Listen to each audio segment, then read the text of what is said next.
Boa tarde, amigos. Estamos abrindo mais um preliminar à imagem do futebol. Muitos anos, Luiz Carlos de Lourenço Lisca, técnico que está aqui conosco, ouviu Luiz Carlos Reck fazendo a abertura do preliminar, o som do futebol.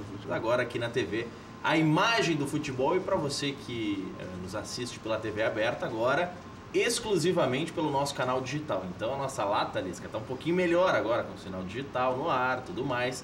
48.1 é o sinal da Ubra TV e você segue acompanhando a nossa programação completa com o sinal digital no ar já há um bom período, mas agora exclusivamente com o sinal digital.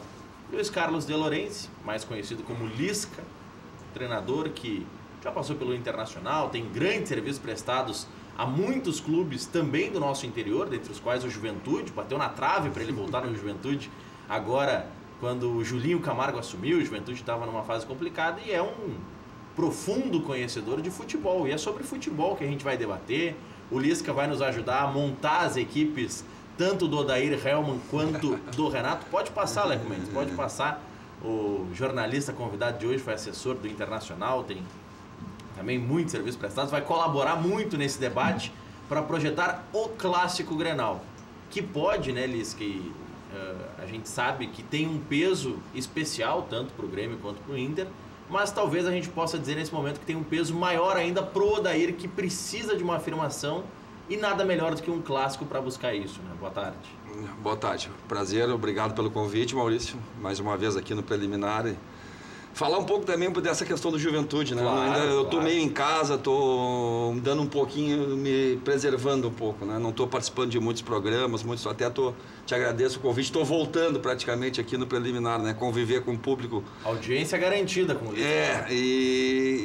Realmente houve um convite do Juventude agora, né? Antes do jogo contra o Cruzeiro, de Porto Alegre, Juventude brigando pelo rebaixamento. Eu estava de férias em Garopaba, né? E não conseguia falar com a diretora de Juventude, telefone móvel muitas vezes não consegue, e houve uma proposta de urgência, né, de assumir para tirar o time do rebaixamento, e nós não conseguimos nos acertar na questão da multa, né, do contrato, né, e eu pedi para, nessa situação no Juventude, que eu tenho uma identificação grande, que a gente fizesse um contrato que pudesse cumprir os 9 meses de contrato, independente do que acontecesse, né, principalmente no gauchão, que ainda era um risco grande, né, de rebaixamento do Juventude. Os times têm dificuldade em cumprir ou em criar projetos. De fato está prevalecendo aquela máxima que disse o presidente Vitório Pífaro, de que o planejamento existe quando ganha? É mais ou menos por aí, talvez por isso que não... Em relação de contratos, geralmente tem sido assim, né? O teu contrato, na verdade, do treinador, ele até o dia que tu está trabalhando. Então tu firma um contrato de 12 meses, mas tu não tem garantia nenhuma que tu vai cumprir aquele contrato, né? Para os treinadores não vigora aquela máxima do atleta de futebol que demitido antes tem que pagar todo o contrato, né? Não vigora, a não ser que isso seja acordado no contrato, né? Nós até o ano passado nós não tínhamos nem registro na CBF, né? Agora nós temos, né? O BID, entramos no BID muito por causa do acidente, né? E do que aconteceu com o Caio Júnior, que não teve direito a nada, não tinha registro dele na CBF. Os treinadores estão numa briga muito grande, né, para a regulamentação da profissão, e dentro disso tem essa questão do cumprimento dos contratos, né? No Campeonato Paulista já tem isso, que para tu contratar um novo treinador, você precisa cumprir aquilo que você acordou com o que estava anteriormente, sobre a pena de você não poder registrar o teu treinador e ele não poder atuar dentro do campo, né? Isso tem essa lei, mas eu já tenho acompanhado que também tem o subterfúgio, que eles têm aí registrado o treinador como auxiliar técnico. Entende? E isso aconteceu agora na Portuguesa, né? O Guilherme, que foi atacante aqui do Grêmio, era o treinador, foi demitido. Na A2 e na 1 do Paulista tem esse regulamento que você precisa cumprir. A Portuguesa obviamente não cumpriu, e para poder ter um treinador ali, o treinador assina como auxiliar, né? Então, na verdade, a Portuguesa não tem um treinador, né, oficial que assina a súmula. E isso é um subterfúgio, e os clubes menores têm usado isso no Campeonato Paulista na A2, né? E não, então, mesmo assim, não conseguiram ainda regulamentar essa situação, né? Nessa questão que eu falei, pegando o gancho de auxiliar, para depois também passar a bola para o Leco Mendes, o Odair é quem precisa mais do resultado no Grenal para se afirmar, para que não surja daqui a pouco especulação, não, tem que trazer o Klemer, que está bem lá no Brasil de Pelotas, está obtendo resultado, para jogar isso para bem longe Por isso, talvez a gente possa colocar que pro Odair é mais importante o Clássico que pro Grêmio e pro Renato?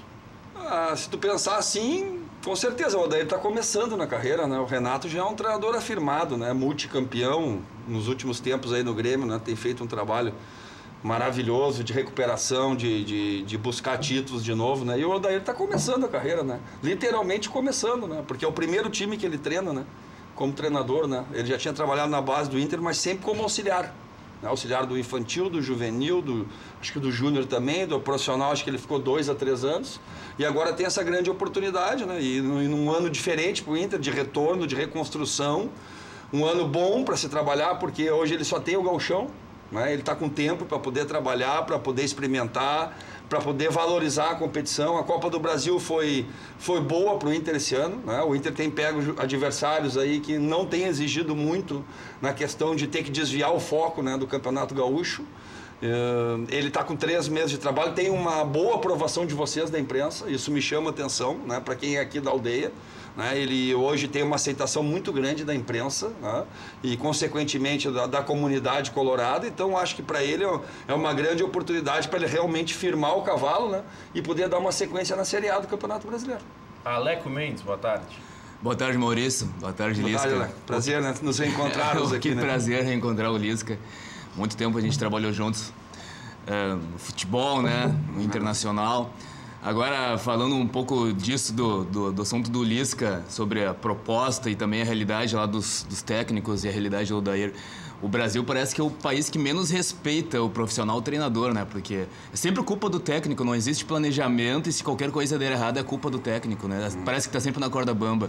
É uma triste realidade que a gente vê no Brasil. E foi a minha proposta em relação à Juventude, foi em cima disso, entende? Claro. Porque lá eu tenho uma história, entende? Eu não queria ir lá, chegar para apagar um incêndio e de repente arriscar tudo que a gente construiu junto, toda uma história, todo um respaldo que se tem de uma comunidade, né, da torcida do Juventude. E a minha proposta para eles foi essa: 9 meses de contrato, os dois assumem. O Lisca claro. não sai nesses 9 meses e o Juventude não tira o Lisca. E vamos se abraçar junto nesse projeto. E aí não houve, né, o acerto. A diretoria do Juventude preferiu que nesse módulo de contrato não seria o ideal para esse momento. Sim. E aí eu também achei que não era o momento de ir.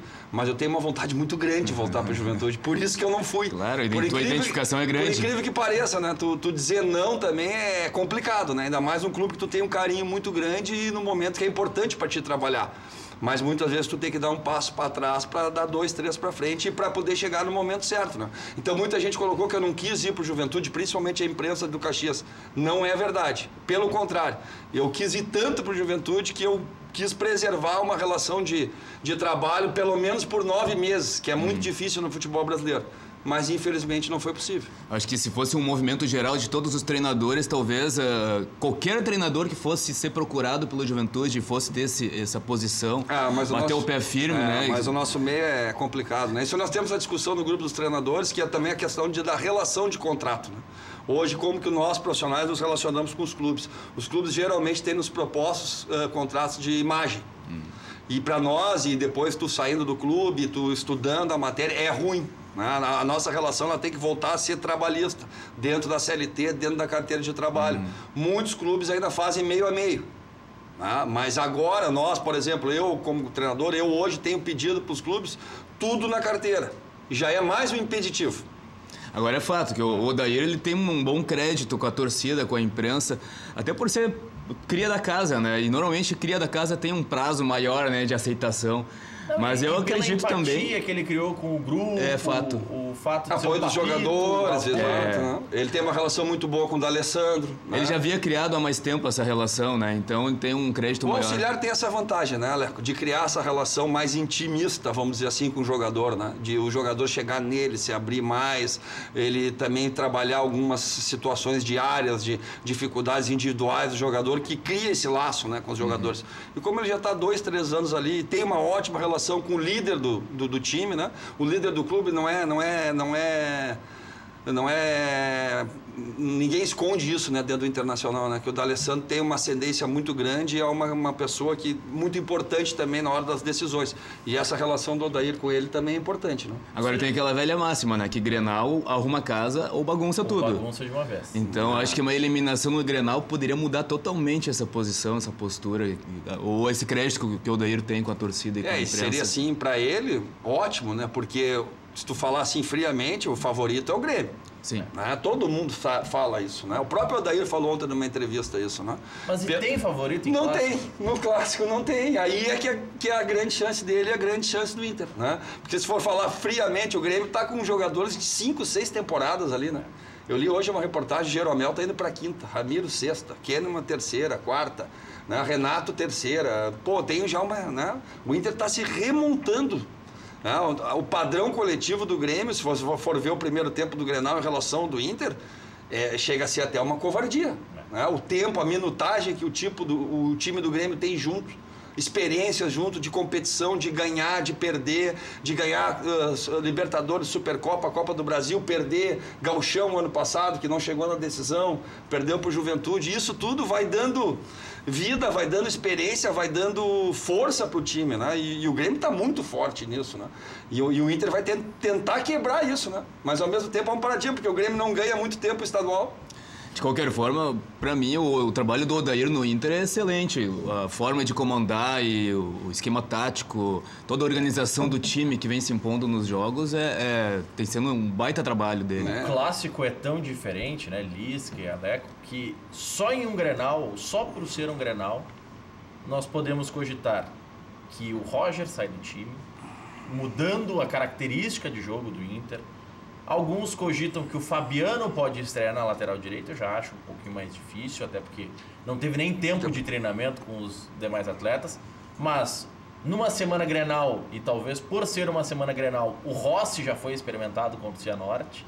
Tudo isso mobiliza e é tudo por conta do Grenal. E o Inter se reforçando durante, né, os Grenais também, né, já pensando durante o ano todo, né, é um quebra-cabeça bem interessante, né, esse Grenal, a circunstância, as situações que os dois times chegam, né, eu acho que vai ser assim, pro futebol gaúcho, maravilhoso. Né? Acho que até por ser o primeiro jogo na Arena, provavelmente o Odair vai fechar o setor defensivo com mais firmeza, né? Mantendo o Edenilson na lateral direita ali, já que ele foi bem e tem ido bem. Que isso todo mundo fala, né, Leco? Pô, tem se criticado muito o Dudu. Né? O Dudu foi contratado para o Inter pela principal característica dele, que é o quê? Apoio. Todo mundo, quem acompanhou o Dudu ano passado no Figueirense sabe disso. Todo mundo quem não acompanhou, ele falou na entrevista de apresentação, olha, eu sou bom do meio para frente, mas vou trabalhar. Ele já falou isso, né? Então também vem muito da questão tática, né? E do tipo de marcação, porque estão execrando o menino pelo primeiro gol. Eu vi o primeiro gol, né? Eu sou o treinador. Eu tenho uma análise tática também do gol. Que tipo de marcação o time está fazendo? Não precisa o Dudu ir lá no meio campo acompanhar o Everton. Não precisa. Aquela marcação ela pode ser trocada. O Dudu, na verdade, tem que fechar o corredor, o fundo, vamos dizer assim, onde o Cortez entrou ali. Ele acompanha o Everton seco. De repente, ele estava acostumado no Figueirense a fazer uma marcação individual no sistema defensivo.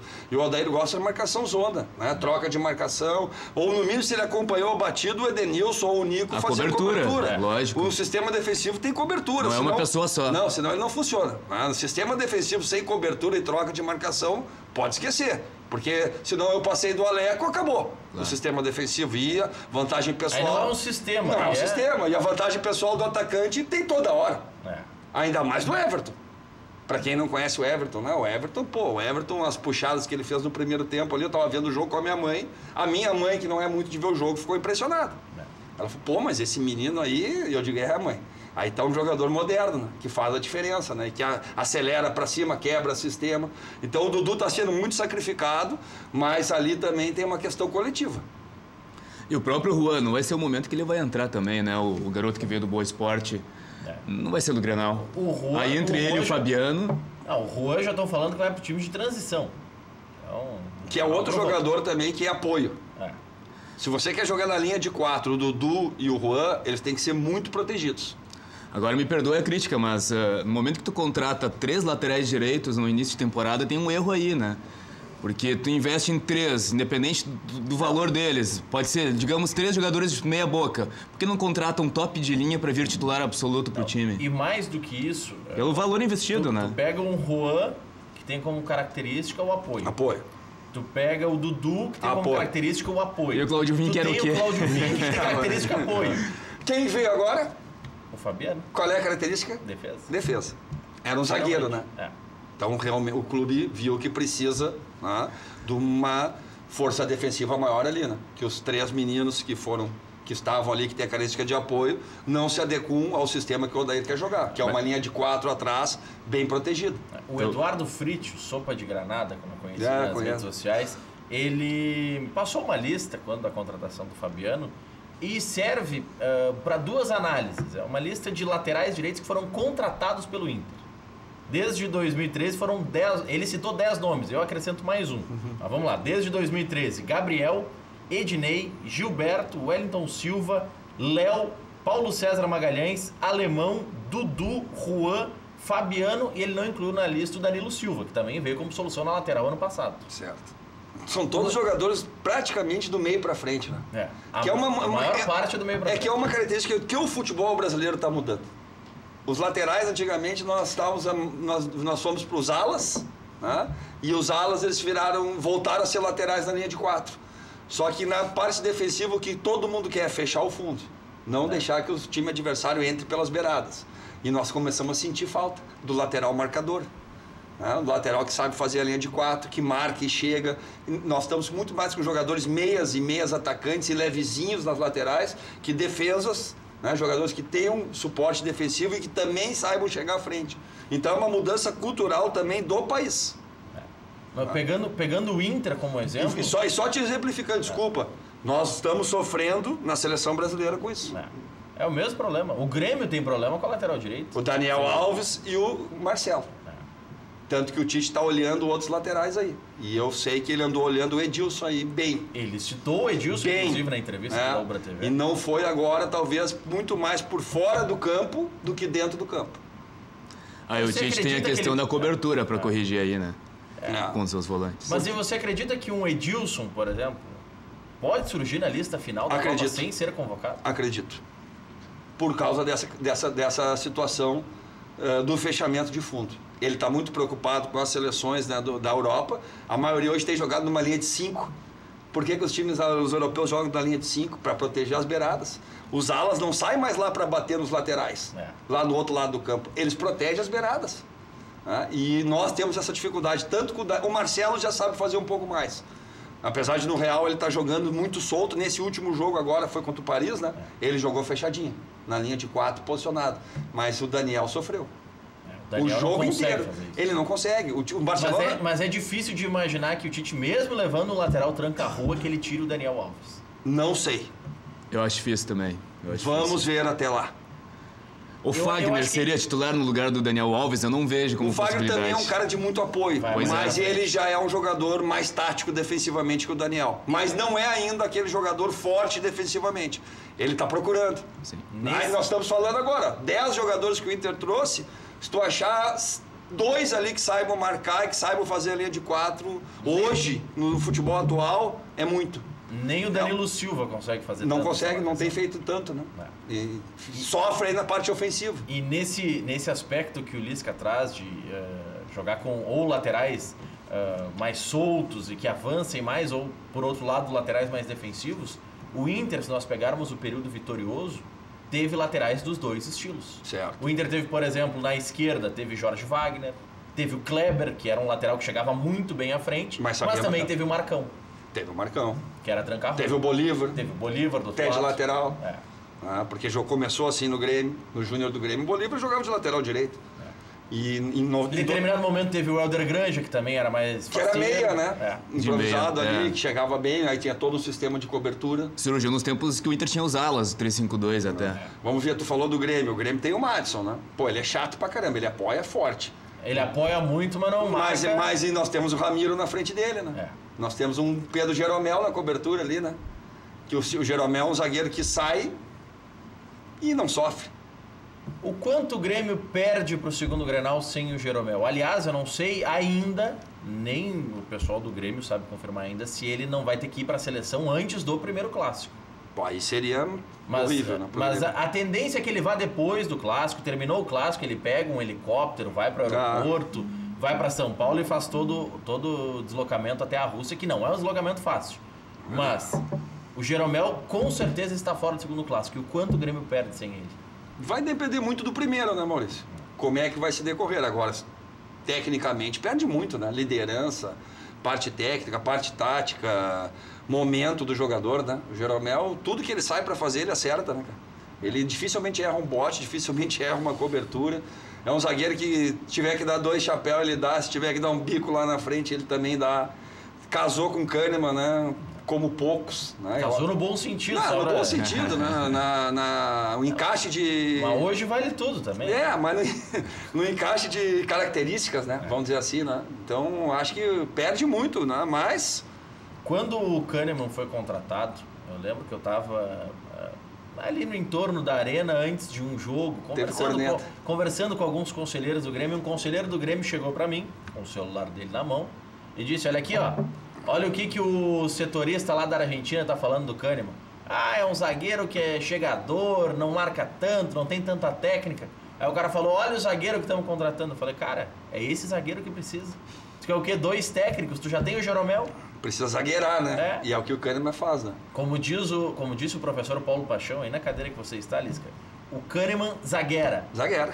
O Jeromel zagueira, mas é técnico. Se precisa sair tocando, ele sai. Tem uma saída refinada, é um jogador completo. E o Kahneman foi ganhando tanta confiança que está até jogando também, né? Muitas vezes ele tem um passe interessante, ele é canhoto, né? Ele sabe dar uma metida também e vai evoluindo, né?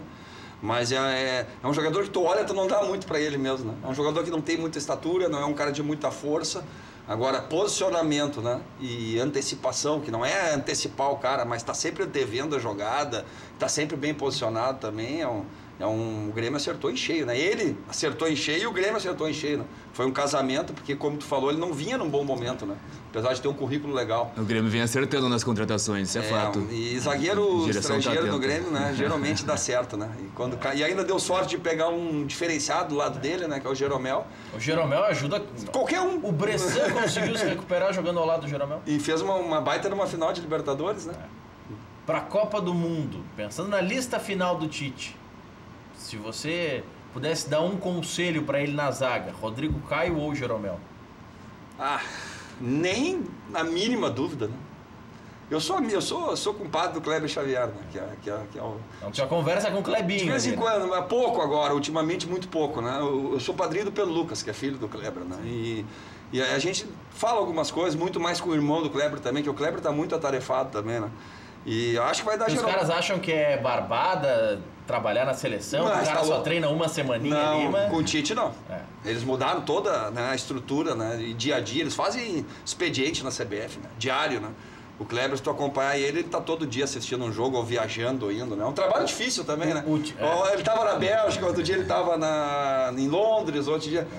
O Baceredia tava lá em eles se dividem, aí eles acompanham os treinamentos, né. Eles acompanham uma semana, e não é um treino só, né. Eles ficam 3, 4 dias, conversam e tal, é um trabalho diferente, né. Muito legal o que eles estão fazendo, né. E pelo que a gente conversou ali, que eu te falei do Edilson, né, que eles estavam olhando com bons olhos por essa questão de marcação e de saber fazer a função defensiva, e o Jeromel bem encaminhado também, né? E eu falei para eles, e o Luan? E o Luan? E o Luan? Aí eles... Pois é, veja bem, tal, algumas questões fora do campo, tal, né? de grupo. Não, e o Luan, Lisca, Aleco, os telespectadores já ouviram falar 10 vezes sobre isso. Não sei se vocês tiveram a oportunidade de acompanhar, e quem não teve, convido que o faça, uma entrevista que o Tite concedeu alguns dias depois da entrevista que ele concedeu aqui na Ubra TV, que nós exibimos com o Luiz Carlos Reck, umas 2, 3 semanas atrás. O Tite concedeu uma entrevista ao UOL. E eram 3, 4 jornalistas do UOL e perguntaram sobre o Luan. Eu vi. A resposta do Tite sobre o Luan, de que tentou usar ele no lado, que o Luan disse que podia jogar, mas não funcionou no treinamento, que entrou no jogo e não entrou bem, isso praticamente tira o Luan da Copa. Foi mais ou menos isso que eles comentaram. entende? Na questão tática e de cumprimento das orientações, né? E de sustentação defensiva da função. E realmente, pelos lados, o Luan não vai descer com o lateral. Ele não vai. Pelo que eu entendi... Agora, ele solto... Ele solto, aí é por dentro, né? Onde ele joga no Grêmio. Pelo que eu entendi, aí você pode ajudar nessa construção, o Tite e a comissão técnica do Tite queriam utilizar o Luan fazendo mais ou menos o que o Everton faz no Grêmio. Pelo lado. Porque ele joga no 4-1-4-1, né? Então o Luan teria... Os homens de mais a mobilidade e habilidade na seleção jogam pelas beiradas, né? Fora o Gabriel Jesus, que é o homem mais enfiado, mas o Neymar e o Coutinho. Ou o Neymar e o William. Né? Ele queria o Luan nessas funções, né? Ele não tem esse meia de ligação, né? Apesar de que ele já está trabalhando essa variação, né? Usando o Coutinho algumas vezes e que ele pode usar o Luan, que ele levou o Talisca. Ele, pela entrevista que ele concedeu agora à coletiva, na convocação, ele coloca, além dos que foram convocados agora, Hernanes e Arthur como possíveis selecionáveis para disputar aquela vaga com o Renato Augusto. E aí eu acho que ele tá certo. O Arthur encaixa mais ali do que o Luan, né? Com certeza. Não, para essa função, sem a menor dúvida. Né? O Luan não, porque tem alguns... O Luan, a função do Renato Augusto, não vai fazer nunca. Alguns queriam, não, porque o Luan faz rindo a função do Renato Augusto. Não. São diferentes. Não, o Renato é uma linha de 3, o Renato faz um volante pelo lado esquerdo. Né? E muitas vezes vem buscar a bola ao lado do Casemiro, né? E libera mais o Paulinho. O Luan jamais vai fazer isso. Jamais vai fazer isso. Não tem a mínima condição de ele fazer isso. O Luan é um jogador do meio para frente do último terço. E com liberdade para jogar e para criar, como ele jogou na seleção brasileira olímpica. Que ele tem muita moral com os cabeças lá, né? Que é o Neymar e o Gabriel Jesus, que estavam nessa seleção. E com a entrada dele, pergunta pro Neymar o que ele acha do Luan. Sem dúvida. Pergunta. Já mostrou. Funcionou o conjunto dos três juntos ali. Mudou muito o time, né, Léo? Funcionou. Né? Mudou, a criatividade aumentou e a entrada dele e do Wallace, né? Do Grêmio. E é por isso que você acha que existe uma campanha tão forte pro Luan, mesmo que ele não encaixe na função que o Tite quer usar ele? Mas é para essa função, né? Porque começou a pressão global. Esse homem de ligação, mas o que o Tite explicou? E tem coerência na explicação do homem. O homem ele é bom demais, né? É fogo. Ele quer um cara de mais força e mais penetração para rachar a linha, que é o caso do Talisca. É um meio atacante. O Luan é mais flutuação, articulação. O Luan não entra tanto sem a bola. Pode ver. Dificilmente ele entra sem a bola. Ele pega a bola, articula. Um forte do Luan é a primeira bola dele, né? Ele pega e sai do marcador sempre. E aí depois que ele sai do marcador, bagunçou todo o sistema defensivo adversário. E como ele é muito inteligente para jogar, ele mete uma bola como ninguém no espaço. E no Grenal ele botou uma pro Jael, outra pro Everton, né? E ele faz a diferença ali. Agora, para realmente furar a defesa, entrar na área, fazer gol, não é a característica dele. E o Tite falou isso, ele quer esse meia. Um cara de mais força, de mais introdução, né? De mais potência. E aí ele tá em cima do Talisca. E ontem eu vi o jogo do Talisca. O Talisca estava no banco, entrou faltando 20, 25, entrou bem. E dentro dessas características aí, né? E aí tem um outro fator que complica o Luan. Os gremistas vão ficar, de certa forma, brabos com isso, mas é o que está acontecendo. O Jeromel era um apelo nacional para que fosse convocado. Ele só foi convocado depois de enfrentar um europeu, Real Madrid, e ir bem. E o Luan enfrentou o mesmo europeu e não foi bem. Mas, cara, o Luan tava morto, né, cara? Tava cansado, né? O Grêmio pegou em fim de temporada. Ele mesmo falou isso, tu sentiu, Luan, né? Ele foi peça-chave, né, para aquela Libertadores, para levar tudo. Mas naquele jogo do Luan com o Real Madrid era para ele confirmar o que os parças dele, Gabriel Jesus e Neymar, colocaram na cabeça dele no meio do ano. Não vai para a Rússia, tu consegue um mercado melhor. Foi o que aconteceu. Aquele era o jogo para ele confirmar que ele poderia ir para uma Espanha, que ele poderia ir para a Itália, que ele poderia ir até para a França. Não, Maurício, mas um jogo é fogo, né, cara? Um jogo só, claro. É pressão. Mas se te derem eu concordo contigo, é jogo... contra o Real Madrid, é uma final de Mundial, é uma maior vitrine que isso, mas tu não vai poder também fazer uma análise dele em relação só àquele jogo. Foi um jogo totalmente atípico. Pesa muito, claro que pesa, concordo contigo. Agora foi um jogo totalmente atípico, né? O Grêmio em fim de temporada, o Real voando, né? O Grêmio sofreu pra caramba, o Grêmio não conseguia ganhar uma disputa, né? Deu pra ver isso aí claramente, né? Tem essa diferença das temporadas europeias e sul-americanas, né? Pela primeira vez pesou isso. Real Madrid tá no meio de temporada, em dezembro, né? O Grêmio tá no final de temporada. E o Grêmio ganhou a Libertadores e não é fácil, né, Léo? Porque o grupo não era muito grande. O Luan jogou quase todos os jogos. Ao final de toda a temporada, fazer um grande jogo. É fogo, cara, entende? É difícil. Não, e quando a gente fala é a primeira temporada que isso pesou, é bom até a gente deixar claro pro telespectador que alguns do outro lado pensam, não, mas todos os anos é assim, nós estamos no fim de temporada e eles estão no meio da temporada. A diferença é que quando o Inter foi, tanto em 2006 quanto em 2010, nas duas vezes, o Inter ganhou a Libertadores em agosto. Teve o final de agosto, setembro, outubro e novembro. O Grêmio também, quando foi contra o Ajax. Exato. Não, mas pegando o exemplo mais recente desse formato de campeonato. Lembra, a discussão da imprensa é sempre essa. Vai poupar pro Mundial, como é que vai fazer? Sim, e tal. tanto que o Rode poupou demais. Mas eu tava lá, eu participei, acho que o Alex tava também em 2006. Sim. Nós estávamos lá, eu era o treinador do time B do Inter, né? O Abel foi muito importante nisso, né? Ele soube fazer uma condução de trabalho. O Inter foi campeão da América, vice-campeão brasileiro, campeão gaúcho, nós somos campeão do Sub-20, nós somos vice-campeão da segunda divisão com o nosso time J. Então nós tínhamos ali o time principal feliz, os reservas felizes, o time B feliz, o Júnior feliz, nós funcionários... Toda a engrenagem. Nós funcionários todos felizes, todos trabalhando bem, todos produzindo. Só que em 2006 o Inter perdeu o título gaúcho, né? Perdeu. É verdade, o gol foi do Pedro Júnior naquele, é verdade. Que aí deu uma arrumada pro Mundial, pra Libertadores e Mundial. Mas agora eu parafrasear o nosso excelentíssimo Paulo Paixão, que o Maurício já usou, o Lisca vai lembrar, a questão da corda esticada, né? A corda estava esticada até agosto e depois pôde soltar a corda para esticar de novo no final do ano.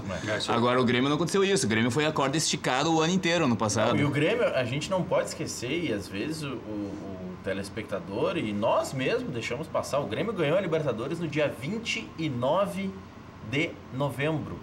O Grêmio embarcou para o Mundial no dia 5 de dezembro. Na verdade, menos de uma semana não conseguiu nem curtir, né? A Libertadores e o Mundial, como era antigamente, né? Tu tinha 6 meses para curtir o campeonato, campeão da Libertadores e jogar o Mundial. Até a flauta pro adversário ficou mais complicado.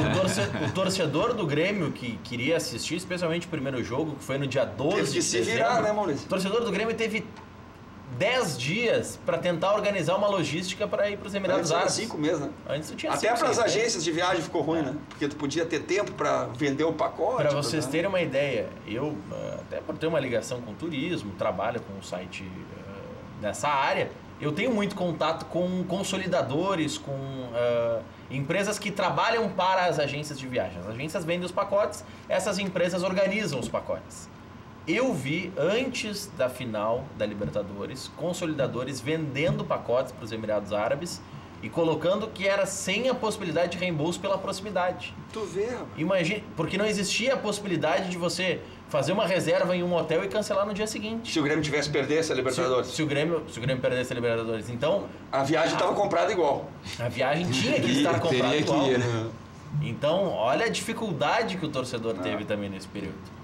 Mas, enfim, é uma situação que esse ano ainda vai acontecer. Esse ano teremos exatamente o mesmo problema, mas a perspectiva é de que nos próximos anos seja modificado o formato do Mundial. O Mundial vai substituir a Copa das Confederações. Eu vi isso. E aí ainda está sendo discutido, porque a Europa não quer tantos clubes, porque aí seriam muitas datas. A América do Sul quer mais clubes, porque quer prestigiar os seus. Enfim, não é tão fácil. A gente vai fazer o seguinte, ó, 1h34, a gente vai para o intervalo comercial. Na sequência, nós vamos comentar sobre o jogo de ontem do Inter contra o Cianorte, o que o Odair pode pegar de lições daquela partida, até para firmar suas convicções para o Clássico Grenal. E também vamos projetar o Grêmio, que tem algumas dúvidas ainda. Será que o Arthur inicia o Clássico? Será que o Ramiro vai para o lado direito, sai o Madison para que o Arthur seja acomodado no meio? Ou mantém a mesma estrutura e o Arthur fica no banco? Tudo isso a gente debate depois do intervalo. Já voltamos.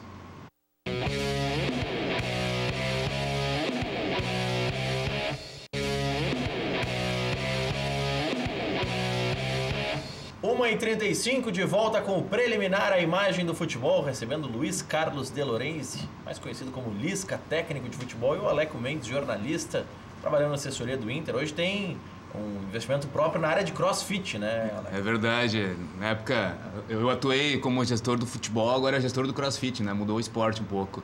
Mas a gente continua sempre atento ao mundo do futebol, né? Sempre ligado ao desporto. Com certeza. Eu vejo umas postagens do Aleco lá, meu Deus do céu, cara. Tem que ter pra fazer o crossfit, né, cara? O esporte do condicionamento físico. De força, né? É. Força pra caramba, né? Bastante atletas se preparam com o crossfit. A gente recebeu atleta que participou de Olimpíada, um atleta de 4x100 da Sojipa, fez condicionamento físico, atleta de natação. É o esporte considerado esporte do condicionamento físico. Prepara em todas as formas. Mas trabalha muito em cima da potência, é isso? Ou resistência, força, ele procura absorver todas as 10 habilidades gerais do condicionamento físico. Uma área que está crescendo cada vez mais. Tá bem, não só em Porto Alegre, mas em todo o Brasil. Eu tive em Florianópolis agora, também vi vários estúdios lá também, bem legais. E muita gente fazendo, né? Eu fiz o convite pro Rafael Jacques aquele dia aqui, no preliminar, para levar o time do Zequinha a se preparar lá. Vamos ver se a gente fecha. Daqui a pouco, é uma boa ideia. Zequinha, aliás, campeão da Recopa Gaúcha. E que golaço, hein? Que golaço. Que golaço, cara. Aquela bicicleta foi 21 marchas. E o Zequinha acaba tendo uma motivação especial agora para as quartas de final do Gauchão, né?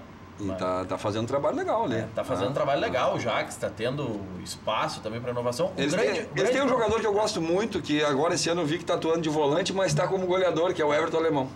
Esse jogador está na minha lista e é um bom tempo para mim levar ele para fora daqui. Vamos ver se mais na frente eu consigo. Fazer um adendo ali no anúncio que o Maurício fez do Lisca de Lorenzi, né? Abre parênteses, Lisca doido, né? Fecha parênteses.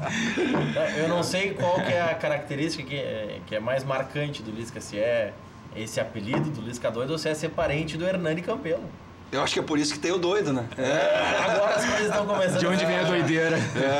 Talvez por causa do Hernani. Surgiu no Náutico, né, Lisca? Não, surgiu no Juventude. No Juventude. No Juventude, num jogo contra o Inter. Na final do Gauchão daquele turno, né? Mas quem abraçou a causa mesmo, acho que o folclore do Lisca doido foi lá no Náutico, não foi? Porque eu saí do Juventude e fui pro Náutico, né? E aí cheguei no Recife e ninguém me conhecia. Mas, quem é esse cara, né? E foram buscar informações e imagens dos últimos trabalhos. Pegaram do Juventude, né? Aí quando cheguei no Recife, a capa lá do diário já era uma foto enorme minha, mão levantada, quem é doido levanta a mão, imagina. Assim, eu já cheguei assim no Recife, né? E lá eles adoram o personagem, né? E aí foi indo. Hoje as redes sociais também alimentam muito. Isso. E aí a gente ganhou do esporte, fazia 10 anos que o Náutico não ganhava esporte na ilha, a gente ganhou, a gente foi pra final do campeonato, a gente classificou em primeiro, foi muito legal. E aí a torcida... Realmente, ficou com uma identificação grande no Náutico. Náutico, no Ceará, né? Juventude, Náutico e Ceará, né? Essas três aí a torcida. E agora no Paraná também a torcida tava bem legal, a relação também tava então legal. Te favorece, de certa forma, o apelido, né?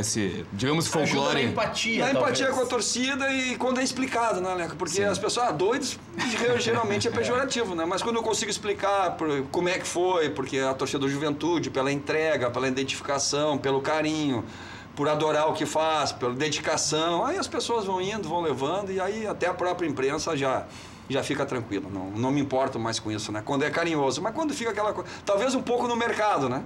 Vai lá um presidente lá de um time lá, não sei de onde, mas quem é? Lisca doido? Eu já sei porque eu já conversei com o presidente sobre isso, né? Do Paraná, do Cristiano, mas doido? Chama ele aqui pra mim conversar com ele, e muitas vezes me ajuda, porque os caras acham que vai chegar um maluco lá, sem conteúdo, sem nada, e tu chega trabalhando com conteúdo, os caras, mas não tem nada de doido. Na hora certa aparece. Esse apelido, essa marca que acabou pegando pra torcida, te atrapalha na hora de tentar buscar um clube que te ofereça condições para um planejamento a longo prazo, para não só apagar incêndio? Um pouco. Acho que um pouco. Por causa dessa questão pejorativa e principalmente quem não conhece. Mas graças a Deus, como vocês da imprensa hoje, né, e todo mundo no Brasil inteiro se conhece hoje, né? Então já está muito divulgado e tu já tem uma passagem em vários clubes e as pessoas já sabem o porquê. Então não me atrapalha tanto. E hoje também com o Facebook esse programa tá pra história. Tá, 50 anos vão estar assistindo. E na hora ruim, né, geralmente chama o doido, né? Por que será, né? Mas e quando chamam na hora ruim, prova. O soldo é melhor? Porque tem que salvar? A grana é boa. E vamos dizer assim, né? A condição de trabalho, tu fica mais à vontade para trabalhar. Tu passa a ter uma liberdade bem maior. Ninguém quer se meter muito, né? Quando tá ruim a coisa, né? Quando tá começando, quando tá boa, tem muita gente. Hoje em dia não tá fácil pro treinador, né? Tem diretoria, tem executivo, né? Tu tem que saber te adaptar, né? ao meio, às contratações, como é que se procede, porque quando tá se trabalhando e quando tá tudo bem, é um todo, né, Maurício? Mas quando a coisa fica ruim, é o treinador, né? Depois do intervalo comercial, Lisca, que não tem nada de doido, pelo menos no debate hoje, vai projetar quem serão para ele os 4 classificados no Gauchão. Já voltamos.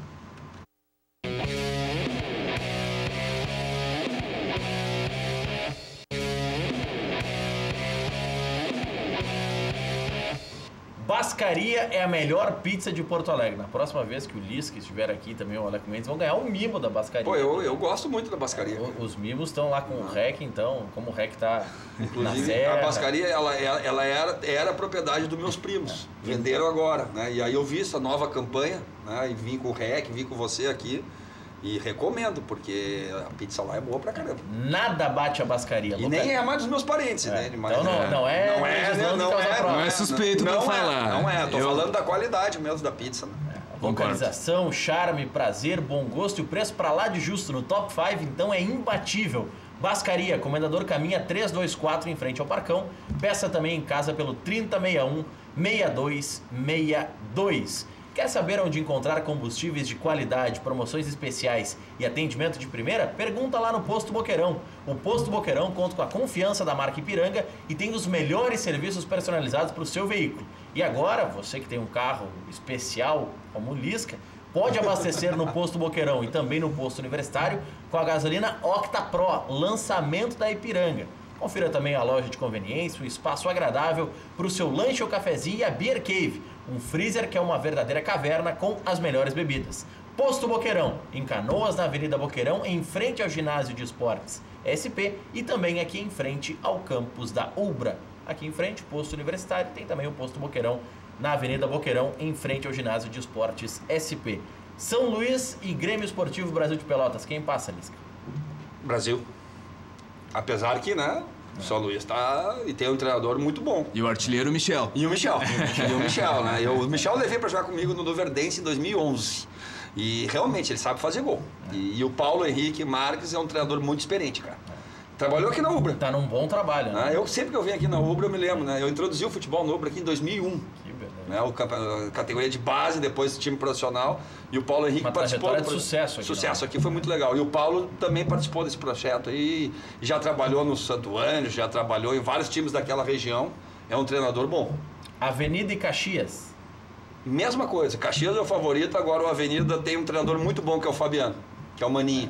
Experiente aqui no futebol gaúcho, conhece, né, o campeonato, conhece os jogadores, vai complicar o Caxias. Agora o favorito é o Caxias. Zequinha e Veranópolis. Ai, tá parelho. O vovô sempre chega bem, hein? O Vec. Todos os anos chega bem. E aí, uma característica que ontem que eu vi, o Vec é o time com defesa menos vazada do campeonato. Eles tomaram 5 gols no campeonato. Quem tá muito bem lá é o Bertotto, volante do Inter, que tá emprestado pro Veranópolis. Jogou comigo. Terminou o contrato dele com o Inter. Não é mais vinculado ao Inter. Não é mais. Belo jogador. O Lisca levaria também. Baita profissional, já trabalhou comigo e quase voltou a trabalhar agora. E gostaria muito que trabalhasse no futuro. Foi destaque no time do Inter de aspirantes, até jogando na lateral esquerda. Não se entendeu muito, porque o Bertotto foi destaque no time de aspirantes, aí termina o contrato dele e deixa ele embora. Mas ele também já tinha sido no Sub-20, lembra? Quando o Inter foi campeão, ele fez gol e tudo. Mas o Joinville ele não foi bem. Foi bem, mas que o Joinville caiu. Né? E aí sempre é ruim pro jogador. Todo mundo vai mal. Sempre é ruim pro jogador. Inclusive o Joel estava no mesmo time, né? Nesse time do Joinville. E o Grenal? Agora... De calça curta. Grenal é Grenal. E vice-versa. E vice-versa. O Jardel, né? Jardel falou isso, né? Tem várias frases de Grenal, né? Mas vai ser um grande jogo, né, Maurício? Eu acho que tá em aberto, cara. Sinceramente, tá em aberto. Todo mundo fala que o Grêmio tem a vantagem da semana também, mas o Inter jogou quarta.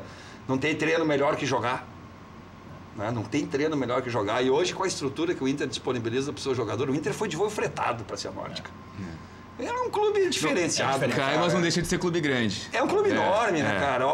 Sabe o que é isso? Né? Tu sair daqui, tu saiu na véspera do jogo, porque se é um voo normal, tu tem que ir daqui a Curitiba, da Curitiba a São Paulo, aí tu vai demorar umas 7, 8 horas. Eles demoraram ontem 1h30.